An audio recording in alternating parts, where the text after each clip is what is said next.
เอามาลีขวดลูกเอามาเร็วมันโตขึ้นแล้วทีมันเริ่มกินแล้วเอามา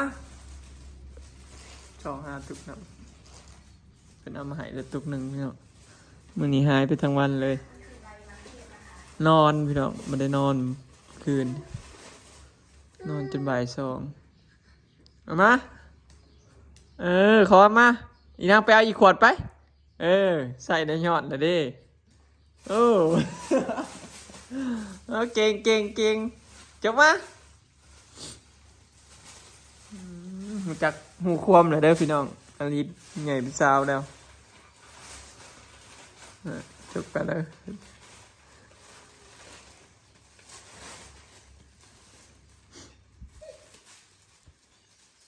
ได้บอสทุกน้ำนะได้ยุเอา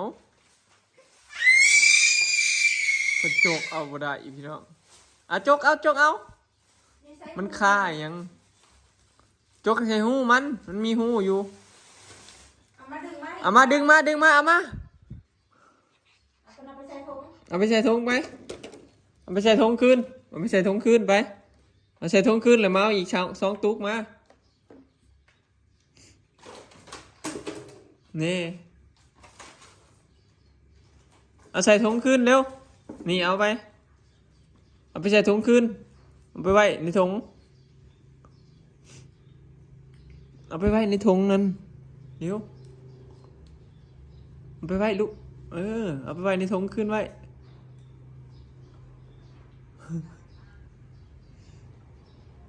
เอาไว้ในถุงนั้นเอาไปไว้บนเกาสาไปไว้บนเกาแล้วมาเอาอีกทุกนึงไปวางไว้พ่อไม่ได้บอกให้เอามาสิเอามาไปเอามาใหม่เฮ้ยเอาไปเอามาให้พ่อมาเอามาให้พ่อมาไปเอาใหม่เริ่มแล้วเริ่มใช้ได้อยู่พี่น้องเอามาให้พ่อพี่มานั่งเอามาใหม่อีกมาลูกมา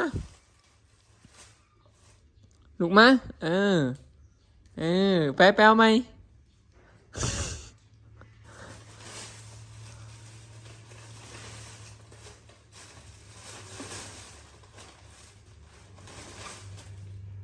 มา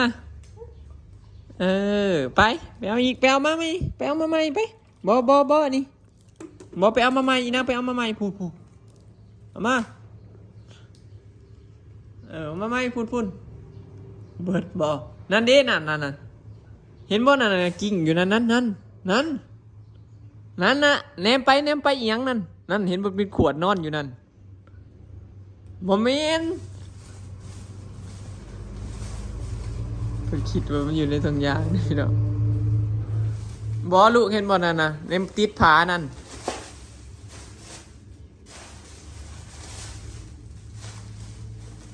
นี่มาได้มาเอามาให้พอมาเอามาเอาไปไว้คืนเก่าเด้อเอาไปชี้ฮึได้เลย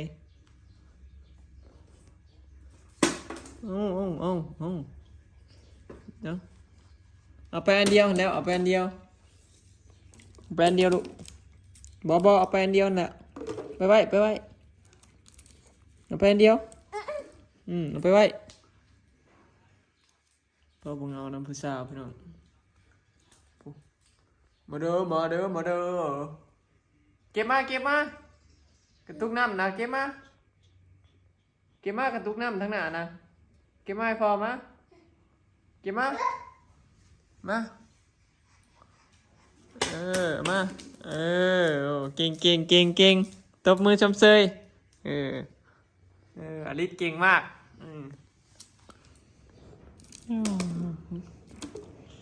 ใส่ได้กูมาเลยเนาะ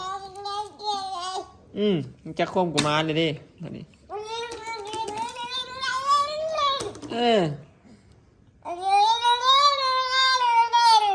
อ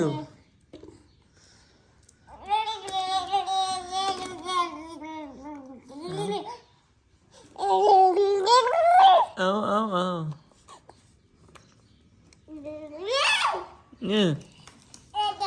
นี่อลิศไม่ได้ออกหน้าอลิศอยู่บ้านอลิศคำมาเริ่มหนาวพี่น้องมือนี่กลางเว้นน่ะแดดเลยฮ้อนแห้งอะไร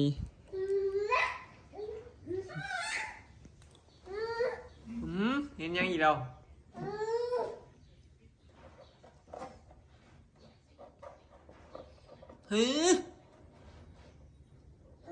หันมายิ้มดูพี่ใช้ยิ้มพี่หันมาจักบอกหันมายิ้มอยู่เด้อพี่น้องใส่หูเด้หูนางเด้หูอลิศอยู่ใส่หูใส่หูโอ้หูหูใส่ดังเด้ใส่ดังหันมาดูหันหน้ามาดูลูกใส่ดังอีนางเด้ดังหูดังอยู่ใส่หูดังอยู่ใส่หูดังนางเลยบ่สนใจได้จังเลย สน มัน ใจ ลายก็คือเยอะๆใส่เขียวสิออก จากเอียงสีออกมันสีออกหลุดแล้วบัดนี้ นางสองแปะอย่างนึง โอ้เสียโซหัวไหล่อีกโอ้ พี่หน่อยอาบน้ำเด้อค่ะท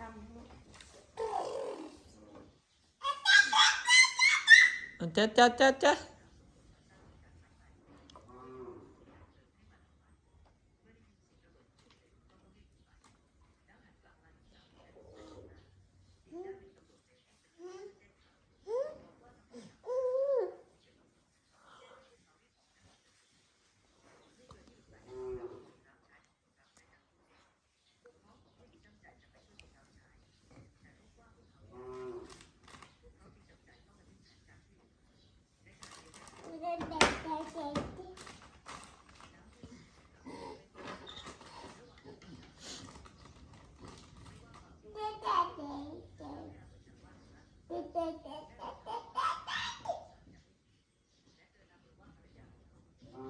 นิด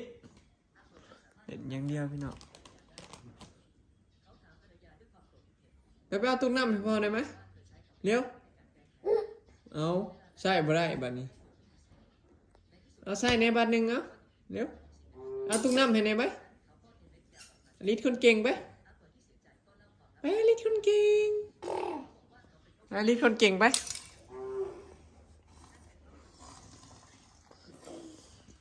เพิ่นบ่เฮาพี่น้องเขาเล่นอยู่หลายคนตอนนี้นะ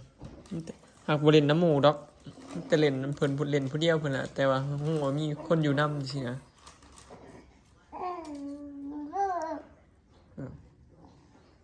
ก็บ่ได้สอนดอกคะแนนมีแนวเล่นให้เพิ่นนะ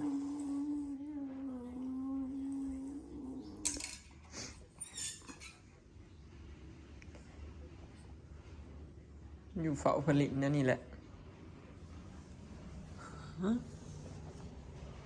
มีไงเพิ่นออกหน้าเพิ่นออกไปเปลี่ยนบอย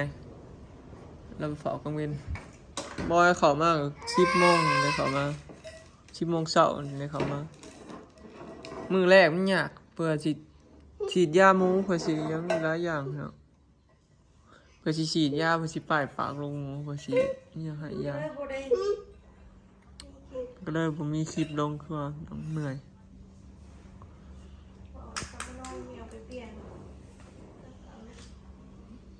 มันยากแต่ช่วงประมาณ3-4 มื้อนี่เพราะว่ามันอยู่ในระหว่าง4 มื้อนี่มันได้ฉีดยานะพี่น้องก็มันเป็นมื้อแรกเขายังคอนโทรลแบบมันกินนมบ่ได้เด้แบบคือมันบ่เป็นเวลาเด้เพราะว่าหมูมันยังกินนมเองบ่ได้คืนก็เลยได้แบบใช้เวลาเฮิงนะพี่น้องเฝ้ามันกินนมปกติมันกินนมแบบ1 โมงบ่ฮอด1 โมงคืนนี่ก็ปาไป1 โมงปลายเกือบ2 ชั่วโมงเอานมให้กินมันแบบมันจับนมจับลูกหมูใส่นมหมูนะมันก็เลยสะอาดอ่ะ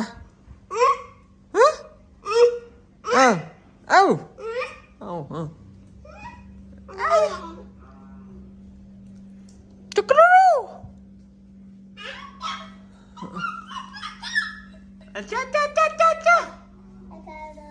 อาจ้าจ้า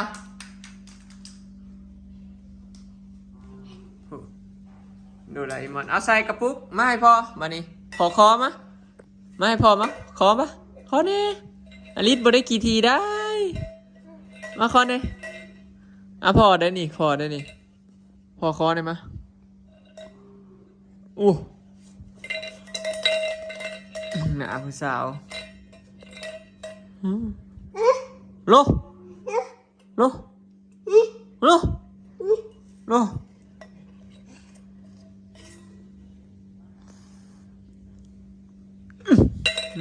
ยึดเกิดมันหุ่นเนื้อขั้นแขว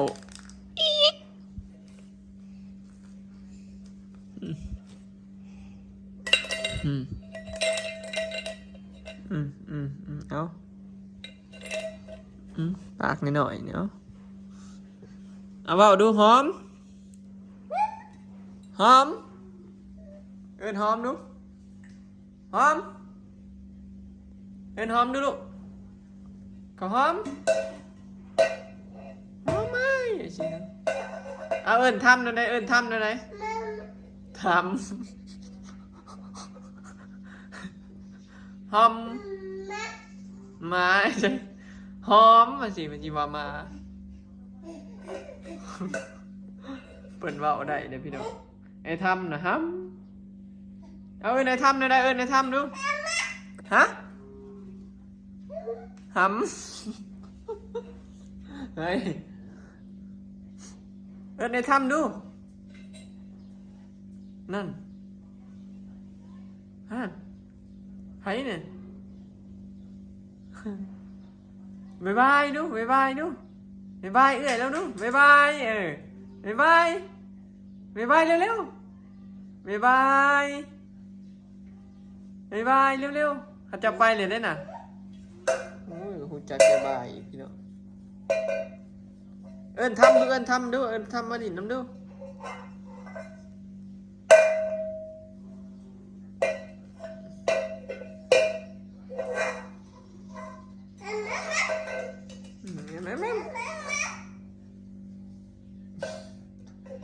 จอยนี่ก็สิได้หาแนวเล่นเสี่ยวให้แล้วขนาดนี้เริ่มเล่นคลองเล่น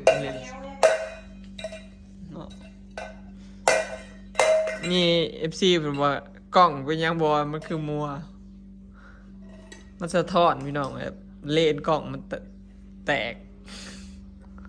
เลนกล้องมันแตกนะมันก็เลยเป็นสะท้อนใส่กับแสงเนาะบางมุมมันก็เป็นแบบนั้นแหละเงาๆคือน้ำเขา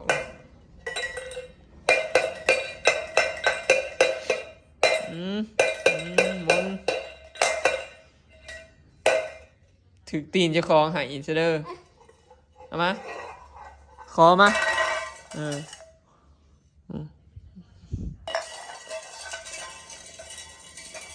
เนี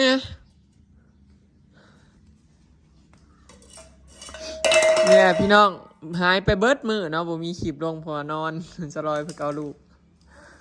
คลิปนี้ก็สิขอเก็บภาพบรรยากาศด้วยซ้ำนี้เด้อเนาะฝากเป็นกำลังใจฝากเบิ่งคลิปให้ในเด้อเนาะช่วงนี้ก็สิเฝ้าเห็นแต่เฝ้าหมูนะพี่น้องเนาะ